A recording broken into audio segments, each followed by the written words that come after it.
The unsurpassed, penetrating, and perfect truth is seldom met with, even in 100,000 myriad kalpas. Now we can see and hear it. We can remember and accept it. I vow to make the Buddhist truth one with myself. Homage to the Buddha, homage to the Dharma, homage to the Sangha. It's been a long time since I gave a talk on Sundays. That's a long story.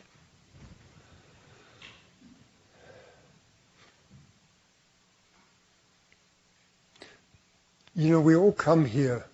Can people hear? We all come here for different reasons, but they share a certain common quality. At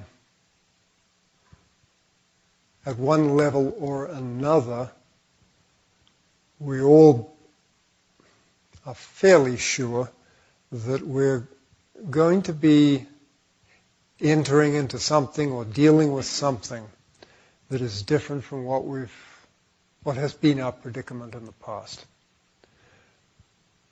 We hope for a change. And realistically speaking, we have to admit that it's likely to make us feel somewhat insecure. That we didn't come here for a confirmation of convictions we already hold, or a reinforcement of practices we are already getting up to. We expect that it will be necessary for us to venture into new territory, and that it won't necessarily feel very safe. In fact, it may not even feel right. It may feel at times like something significant is being lost that we can't afford to lose. This is all pretty normal. It's not a particular predicament that any individual suffers from. It's something we all have to deal with. And really, it's not that bad. When I first came here, I figured it was going to be fun. A while later, I found, well, fun is not the worst word one could choose, but it isn't the best either. And it still isn't fun the way fun used to be. It's better. But it isn't necessarily fun.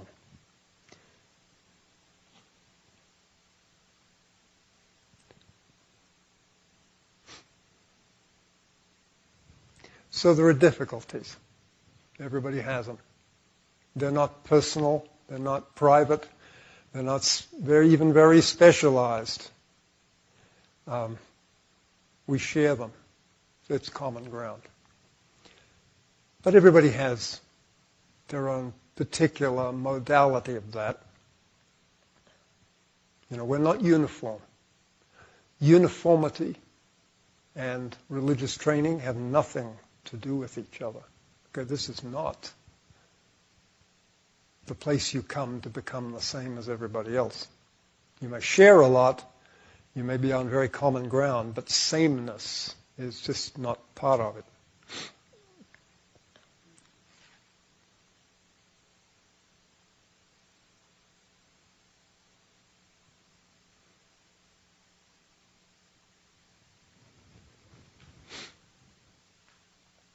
Let's talk about iconography. Now, does everybody know what iconography is? Probably not everybody does. An icon is a visible form of a spiritual reality. It's something that points towards something within ourselves. But it remains on the outside. It's a visible form. You know, it's stuff. This whole room embodies a great deal of our tradition's iconography. It is, you might say, an embodiment of the tradition itself. Recently, the monks saw a bunch of photographs that had been cast into film format and thrown on a screen with Reverend Master Jiyu's commentary on them, tracing this room and this temple in the way it's made back to antecedents in Japan and China. And ultimately, I suppose, India, although she didn't cover that side of things. And she was able to trace the forms of what we have here back into the way Buddhism was being practiced in Bodhidharma's day, 5th century, 6th century AD, which is a way in which she was able to at least remind us that we belong in something that is overtly legitimate. Okay, we belong to a legitimate family. But that doesn't really matter very much. I've lived with illegitimacy all my life. It's just fine.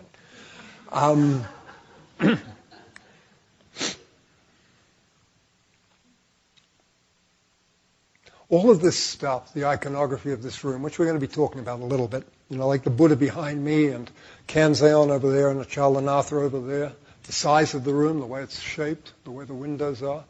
We used to have windows that had pictures on them that were displays of visions that Reverend Master Jiyu had during her big Kensho in 76.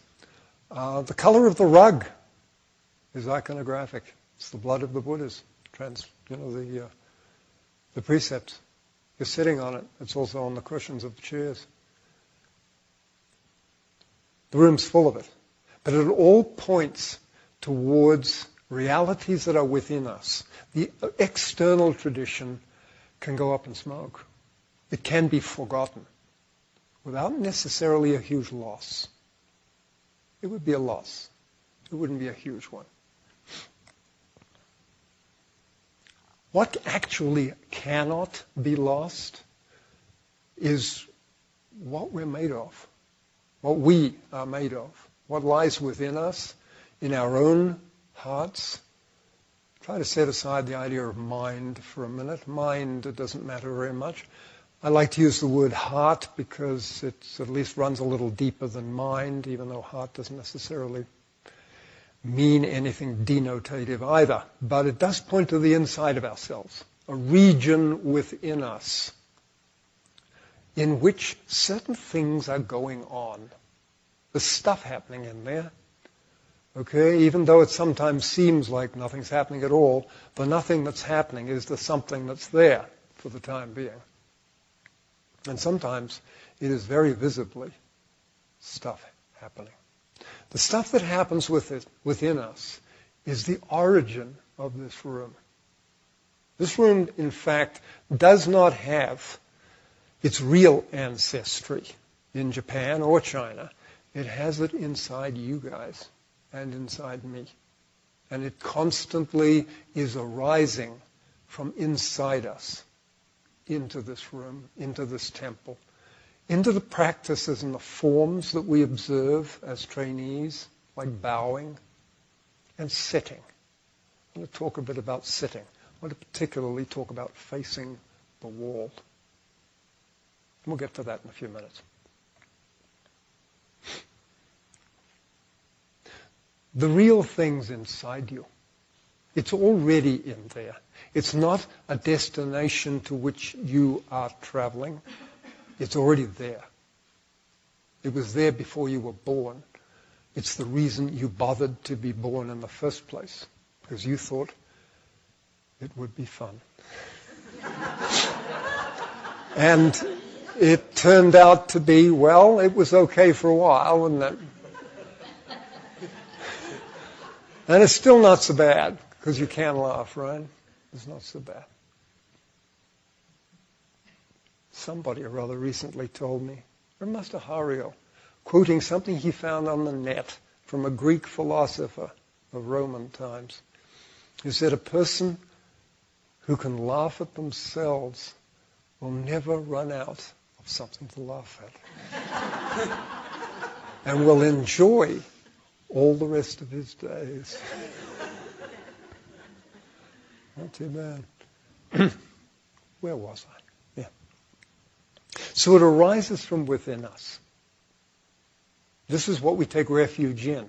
So long as the mind insists on being in charge, it has a habit of looking outwards at stuff, of following the path of the eyeballs to outside objects. It pays attention to things that the sensory organs hear, smell, touch, and think, because thought is recognized as an organ of perception in Buddhism.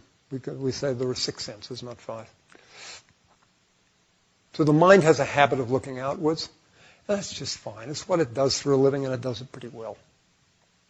If you want to paint the wall blue, it pays to know what blue looks like and to be able to go down to Ace Hardware and pick which particular shade you want and then apply it to the wall. You need a mind to do it with. So it's okay. It's not an aberration. But it becomes a difficulty if we choose to follow the path of mind and pretend that we're hollow on the inside and that there's nothing there. Because although there's a vast open space within us, it's not actually empty. There's stuff in there. And I don't mean negative stuff necessarily. I don't mean karmic material. I mean stuff that's a lot older than karma, that has no age at all. It's just the way galaxies are built. They revolve. Same as we do when we're offering incense for today's ceremony. It's been happening an awfully long time.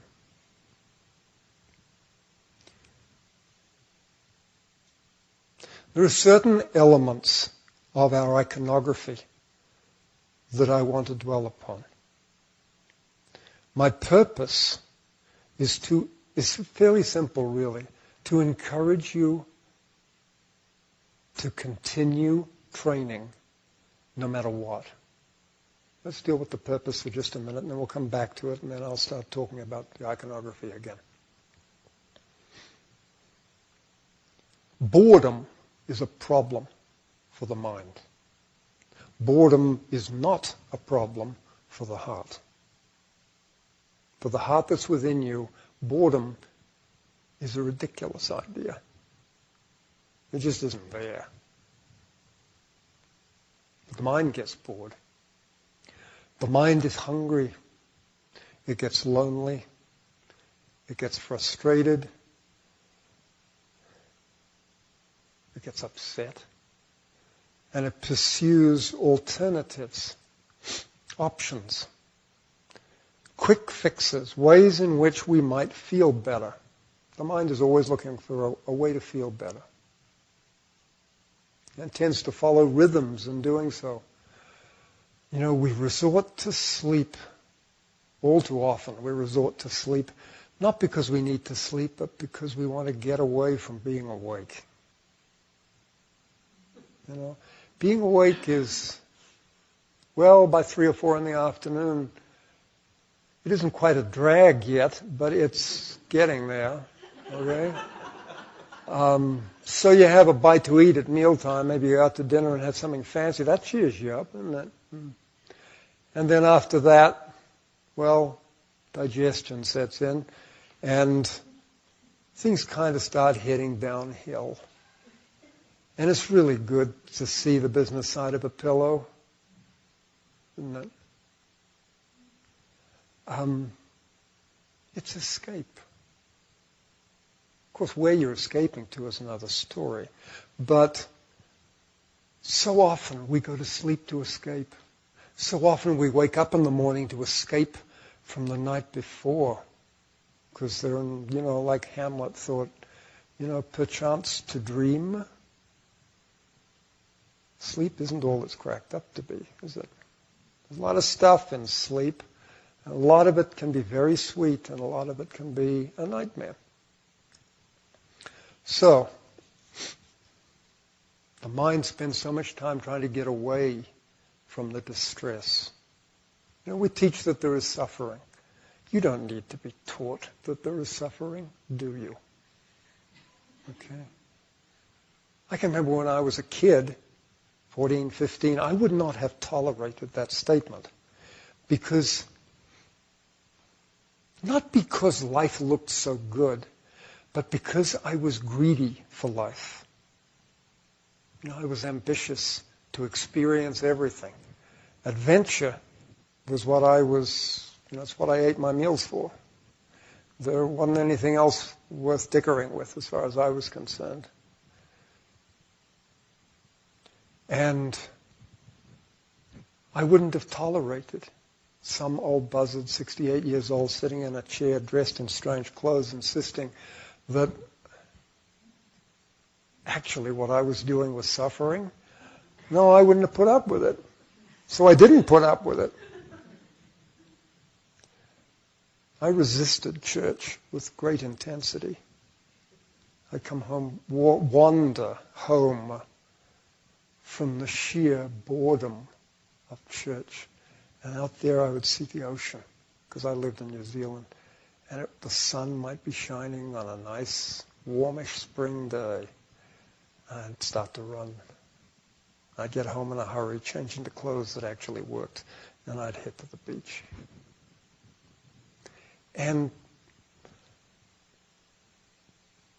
I wouldn't do that now, but I did it then. And yet, the burden wouldn't go away. I guess part of the most disappointing element in all of this was the vision of girls. The damn things wouldn't go away. Okay? I could be out there on a glorious day, 5 miles from land, and I'd still be thinking about bloody women. And, this starts to get you down after a while. And you begin to have very reasonable doubts about one's ability to continue. Darkness starts to close in. It gets darker. By the time I was in my 20s, it was quite dark. I was still ambitious, because I still thought there was a way out somewhere. But it was getting dark. And then I wound up here. So we have a lot of trouble. If I could persuade you, urge you to sit with the trouble. Don't try to fix it. Don't try to find a way around it. But just sit in front of the trouble.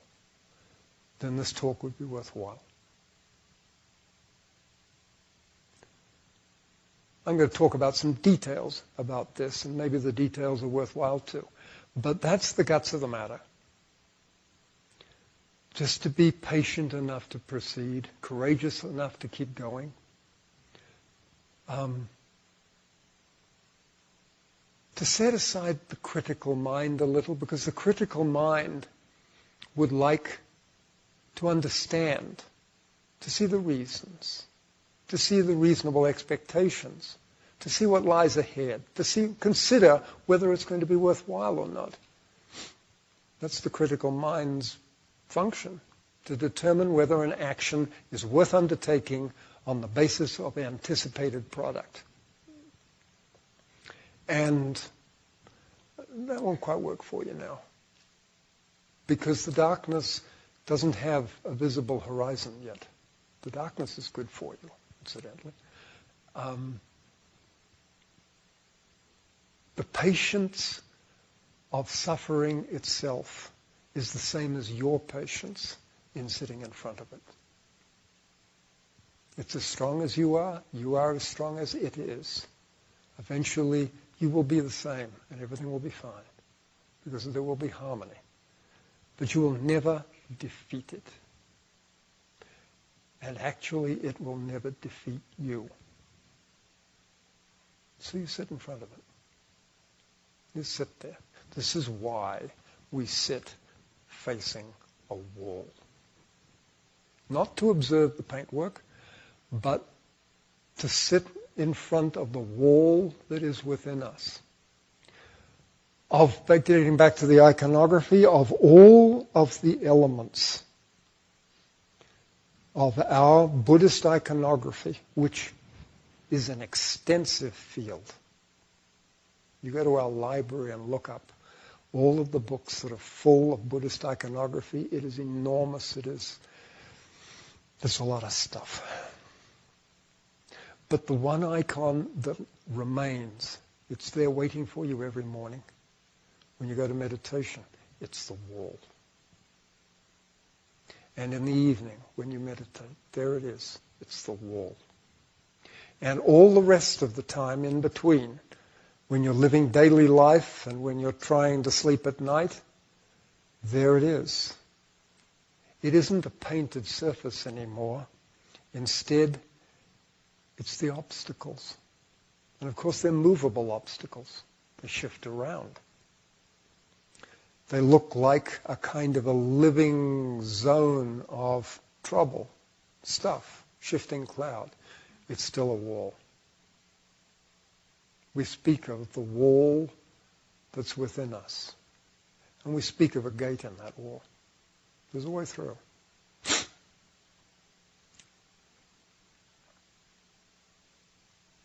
The wall is the element of our iconography that we live with day in, day out as individuals.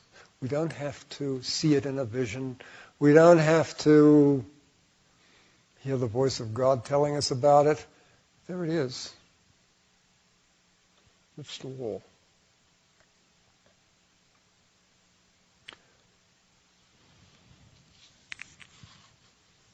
Reverend Master Jiyu used to tell us of a disciple she had in Japan who sat down, I think she ordained him, who sat down to do his first meditation retreat, and on about day 4 he got totally pissed off and stuck his fist through the sheetrock. He was sitting in front of the wall and he just got mad and he punched. He put a hole in the wall. This isn't the way to go, okay? You just have to fix the hole and possibly get a Band-Aid. It's not, violence is not a solution to anything here. Patience is, but violence is not. And you cannot react to suffering and to the wall by striking out. Not by striking at anything. All too often, we strike at other things that seem smaller than the wall, like our children or something. We strike there. It's supposed to make us feel better, never does. We pick victims smaller than our own size. But he struck the wall. It happens occasionally. Just approaching the iconography from a slightly different angle, and yet to talk about the same thing. Over there, we have Achalanatha. Okay, that shrine. Over here, we have Kanzeon. Let's start with Kanzeon.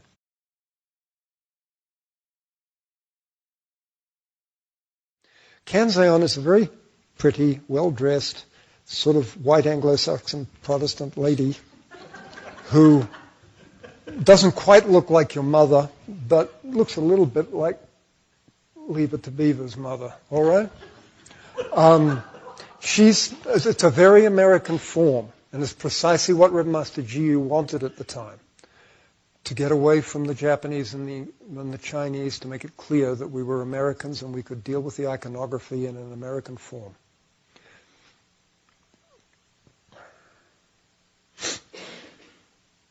It's very beautiful. It's very colorful. I was here when Reverend Master Mock again painted that.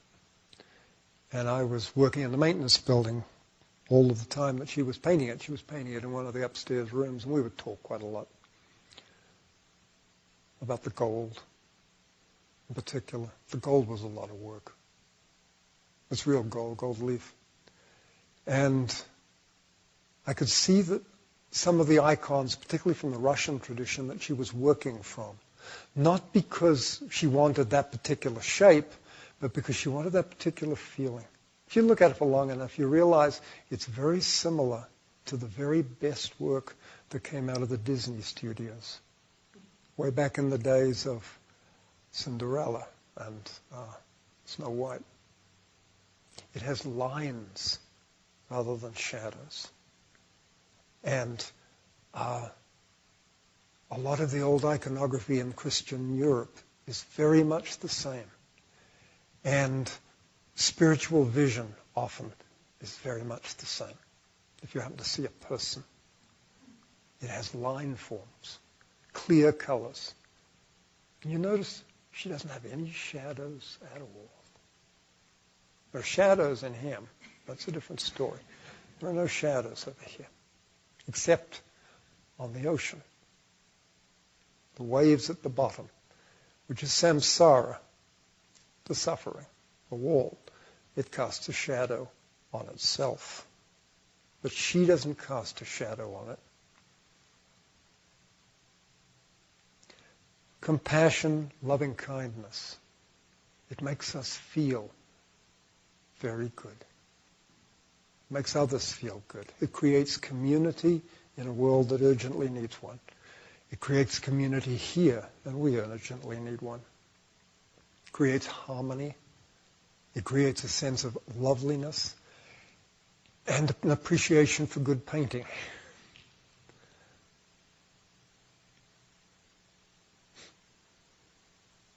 It doesn't appear before us all the time. In fact, only for very short times. Otherwise, we would get spoiled. We would become dependent and weak, and we would cease to be certain that she was inside us instead of out there. Because she's inside us, you know. I mean, she's a picture on the wall right there, but as I said before, all of the iconography in this room actually only points to a body of iconography that's within you. She's already within you. You don't have to go searching for her. She's there already. If the need arises, she will appear one way or another, even though you may not recognize it when it comes.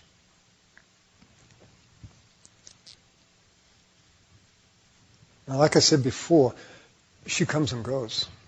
She doesn't stay for very long. She can be an enormous relief at times of abject trouble. And if you take refuge in compassion, in your own inward life rather than the externals, and in Buddha, Dharma, and Sangha, if you take the refuges, then it's an awful lot easier for her to help you. She'll help you anyway, but it's hard unless you help her out by being willing to turn in her direction. Now, over here we have Achalanatha.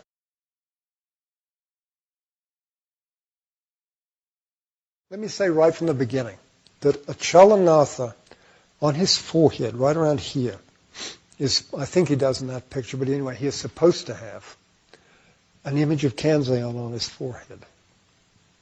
He is, in fact, Kanzeon's brother, you might say.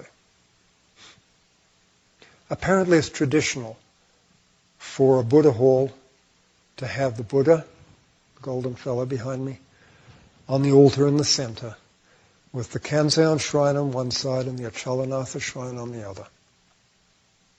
They all go together. Achalanatha is the one who offers you intense suffering. He offers you the wall, the body of shadows and ugliness, darkness and fire, smoke and rock, the stuff that hurts. He offers you that. Without it, you wouldn't stand a chance. Distraction, well, no, let's not call it distraction. Without it, you wouldn't bother. I mean, they say the problem with the devas, the gods in heaven, is that they don't have enough of Achalanatha to keep them on the track. So basically they lapse into dependence upon their chronic drug-induced cheerfulness. As Ernest Hemingway said in one of his very best short stories, life is the opiate of the people. Marx said that of religion, right? Well, Hemingway worked through a number of options and came to the conclusion that life is the opiate of the people. I think he's right. If you depend upon external life, on all of the ambition and the lust for the pleasantness of things, that's a drug trip. And the Achalanatha's business is to put you into cold turkey. Suffering is the suffering of withdrawal and of the encounter with the cause of the need for withdrawal.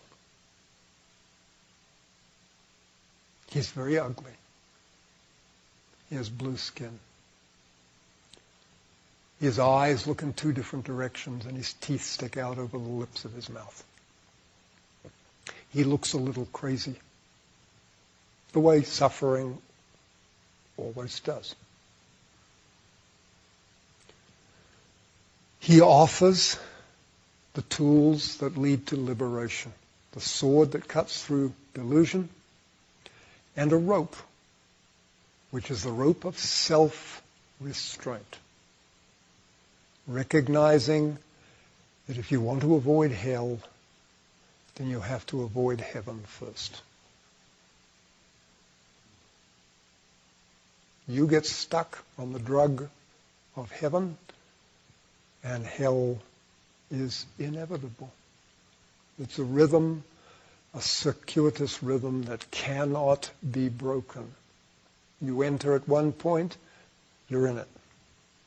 The only way out is to abandon the whole thing. You can't get heaven and get rid of the hell. Sorry, it doesn't work that way. It will never work that way.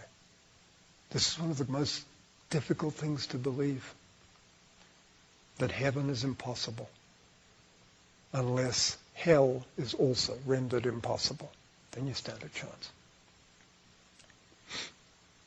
You notice that Achalanatha has shadows, and that the light that shines on him is a kind of eerie white light, and you don't know where it's coming from, but somewhere above. He sits on a rock. He's surrounded by smoke, and there's a great blossom of fire just behind him. I met Achalanatha one time, the real one, on the inside. You all do, but I met him face to face. Well, no, it wasn't face to face. He was very big. All I could see up to was just below his knees. He was purple more than he was blue. He delivered upon me suffering that cannot be described. It's completely off the charts. The worst of it was that I knew I caused it. He just handed it to me. And he also made available his twin over here as the way to cure the suffering. If I was willing to take refuge, and believe me, I was, willing to take refuge in compassion, the suffering stopped instantly. It was like turning off a black light. But it was very tiring. God, it was exhausting. The amount of concentration that was required to make that commitment to compassion. And so I backed off. Suffering came back. I was caught between a rock and a hard place. Either I wear myself to death with effort in a matter of minutes, or there was this suffering. I don't mean, anxiety about the fact that I've lost my pink stuffed doggy or something. I don't mean the kind of loneliness that comes from whatever. I mean suffering that has no shape. It doesn't even qualify as burning or cold. The typical descriptions of hell as fire and ice are trivial compared with this. So I'd go back to Kanzeon again. Eventually, he let me off the hook. It, I guess, lasted 30 seconds. It was the best thing that ever happened to me. I pray with all my heart that it will happen to all of you. Of course, you don't pray for that. Okay? And I must admit, I don't exactly spend a lot of time praying for it to happen to me again either. But that is a bit of a problem with cynicism. Okay? The fact is, this is the best thing in the world. It's also the worst thing in the world, but that's bearable. Well, actually, no, it's not. But it fits. It fits in the pattern of things, which is what iconography is. It's a pattern of things. It's a description on the outside, and it's a fact on the inside.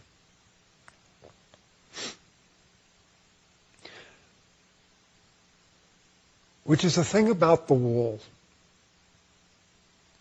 and about suffering in general and about what River Master Jiyu used to call going in and out.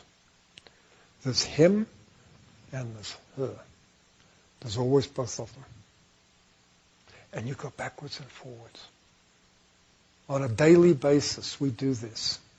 There are bad patches, and then there's relief. And there are good patches, and then there's hard stuff again.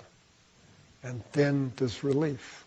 Backwards and forwards. You look at this for long enough, you begin to find that it has a definite rhythm.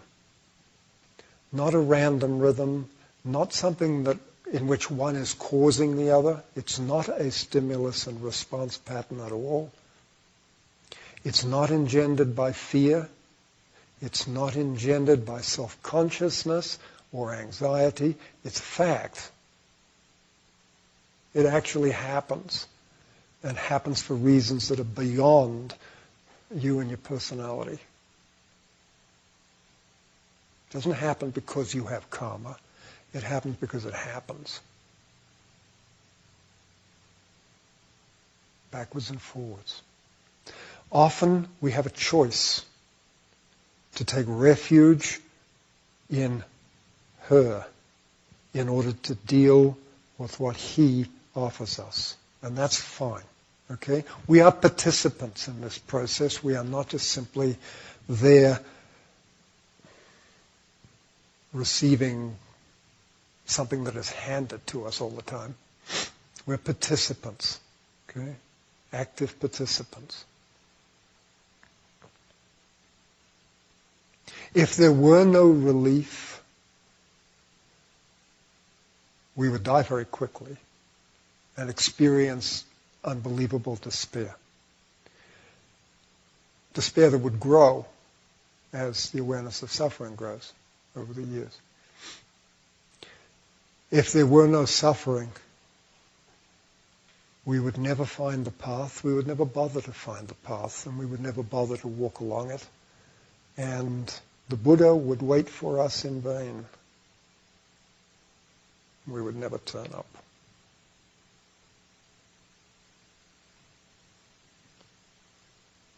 So we go backwards and forwards. We go in and out, always becoming Buddha. It's written on River Master Jiyu's stupa, on the south-facing face of the stupa. Going in and out, always becoming Buddha. It seems to be most of the time like this. Now,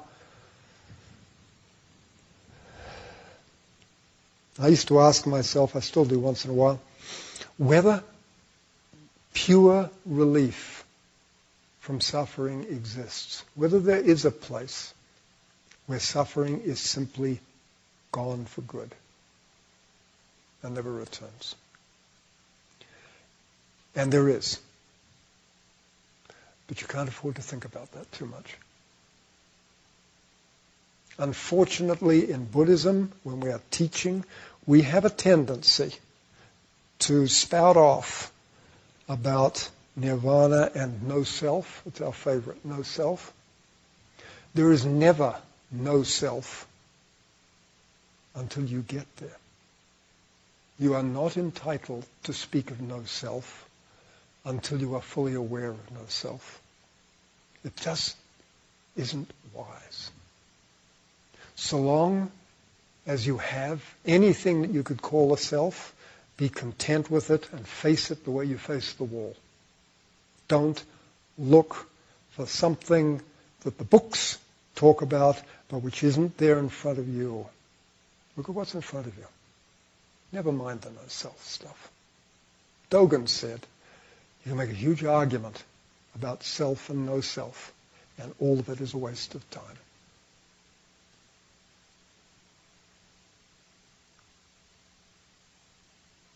The same is true of the perfection of no suffering.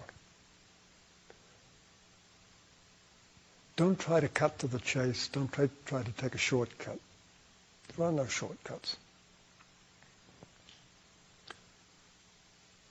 And it is a distraction to entertain fantasies about what it might be like when your suffering has gone altogether.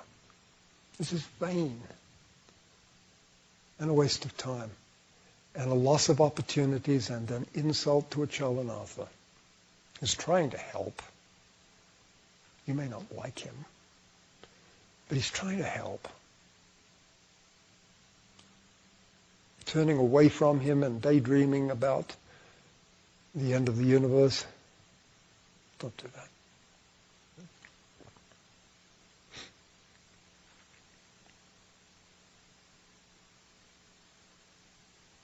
So patience.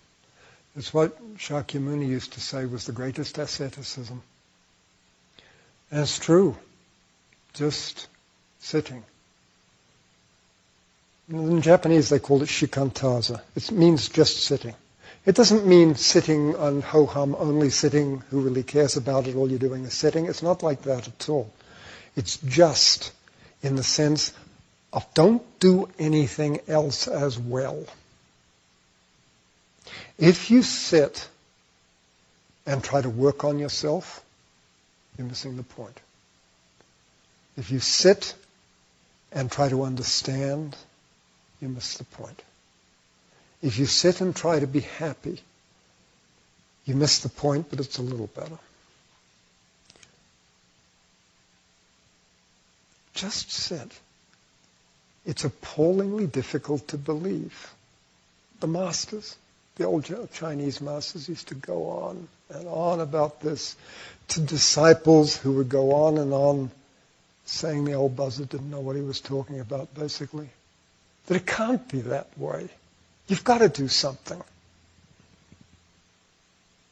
And the teacher would just go on saying, if you do something, you're just missing the point. We talk a lot about trust. This is trust. Trust that doing nothing is the best thing. It doesn't mean being passive. It doesn't mean just sitting there and taking it as though it was being handed out to you, either suffering or joy. You can't just sit there and wait for the sun to shine. It won't work. Sit there and don't wait for the sun to shine. Don't wait. This is why they say there is no sun. Not because there is no sun, but because there bloody well better be no sun while you're doing this. because you can't afford the extra weight. If you're hiking the Pacific Crest Trail, you don't take heavy toys with you. You can't tolerate the weight. The same's true with this. You're hiking the Eightfold Path. Don't take stuff with you. You can't handle the extra weight. You can't bear the burden of nirvana. It's too damn heavy. Let it go. Just sit there. Keep your eyes open. Keep your back straight. And this is where the iconography helps again. You see, the Buddha behind me has his back straight. He has his eyes open.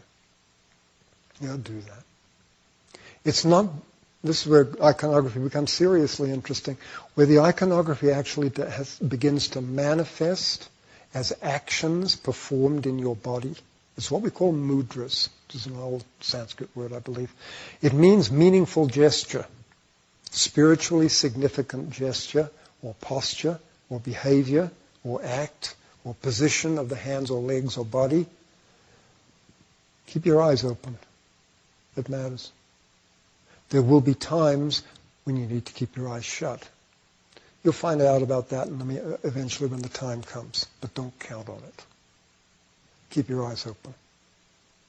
It's not because you're watching for something. Just keep their bloody eyes open. I don't know why. I don't care why. Just keep your eyes open. And keep your back as straight as you can. Now, I understand that people who have back trouble of various kinds, exhaustion problems, pains, and this, that, and the other thing. We have these black chairs that we use. You notice that? Okay, well, there's no straight back in a black chair. That's okay, too. You go through the options from the one you begin with, and you find, okay, I can't do that. I try, it hurts too much. So you move to the next. And that doesn't work either. Okay, you move to the next. Eventually, you graduate to the black chair, perhaps. Or as Reverend Master Jiyu said, sometimes you lie in what she called corpse pose, lying flat on your back.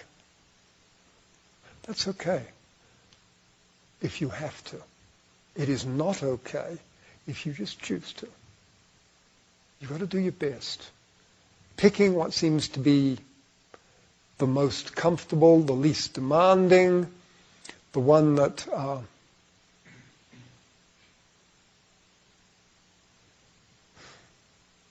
in complicated ways makes you feel more comfortable. Don't do that. Push a little bit. Pushing is not what meditation is really about, but you should press yourself to be as close to the ideal as possible, and yet not allowing yourself to enter so closely to the ideal that it burns you.